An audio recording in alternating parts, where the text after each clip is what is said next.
ছোটবেলায় মনে হতো বড় হই না কেন, বড় হই না কেন। অ্যান্ড যখন বোনদেরকে বলতাম যে তোমরা তো অনেক লাকি, তোমরা অনেক বড়, অ্যান্ড আমিও খুবই আনলাকি, কেন আমি লাস্টে, আমি ছোট।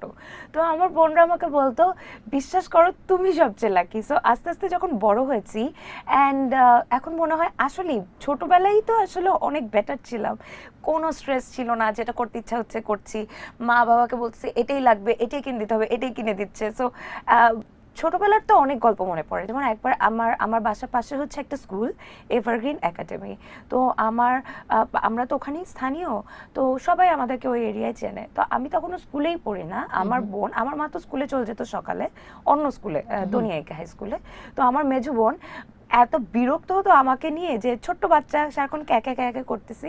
তো আমাকে নিয়ে ওই এভারগ্রিন স্কুলে বিভিন্ন ক্লাসে ক্লাস করাইতো। তো আমি দেখতাম টিচার পড়াচ্ছে, আমি তো কিছু বুঝতেছি না, কিন্তু আমি বসে আছি। এখন টিচাররা তো সবাই আমাদের পরিচিত, তো কিছু বলতো না।